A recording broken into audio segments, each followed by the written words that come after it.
Aduh, bengang betul lah. Asal aku balik je tak sampai 2 jam aku ada kat rumah, dia dah keluar. Hormatlah sikit aku ni. Kadang-kadang aku sampai rumah pukul 7.30 tengok dia dah tak ada. Taklah, aku tak tahu lah, sibuk sangat lah nak keluar malam-malam. Dia kata nak pergi belajar fardu ain lah dekat surau sebelah tu. Lepas tu rumah, anak-anak siapa nak jaga? Aku dah lah balik kerja penat-penat. Aku dah larang banyak kali dah. Lepas tu mengajuk aku pula kalau aku cakap macam tu. Kau larang dia pergi belajar agama lah. Bismillah. Pasal pula rumah kau sepah ke? Tak masak ke?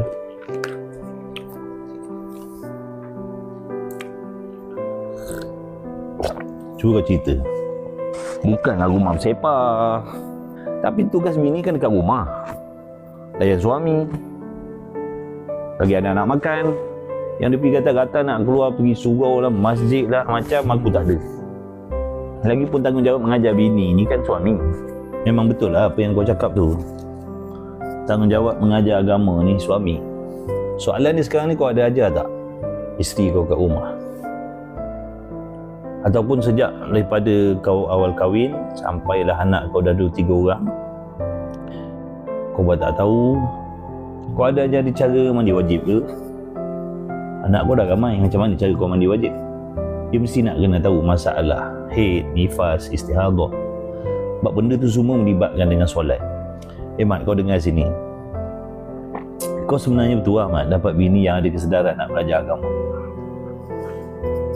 Kau tahu tak, Mat, kita sebagai suami, sebagai bapa ni, kita yang wajib mengajar dia orang tau fardu ain ni. Sebab ilmu fardu ain ni memang nak pakai setiap hari.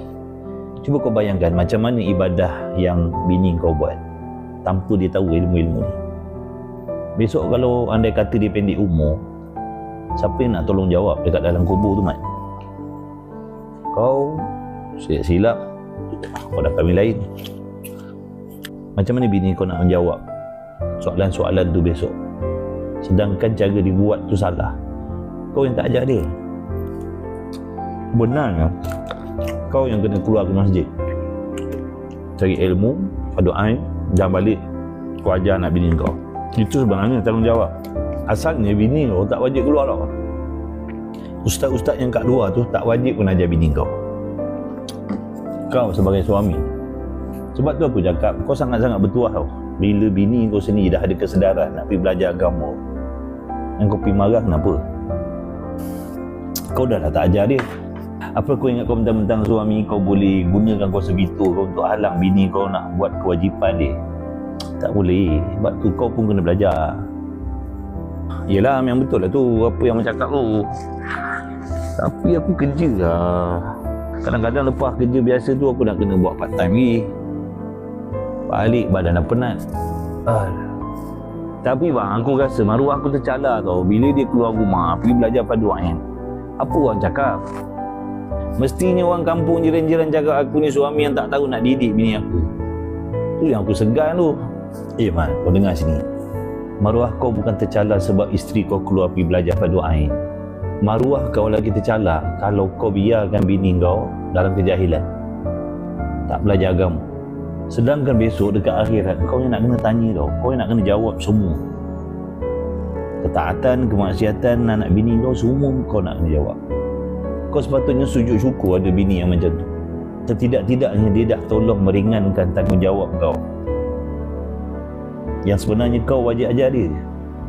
Dia bersusah-susah tinggalkan rumah sekejap nak pergi belajar. Lainlah kalau dia nak pergi belajar benda sunat, itu kau boleh larang dia. Tapi kalau dia nak pergi belajar benda wajib, kau tak ada hak, kan? Kau tak ada hak nak larang dia.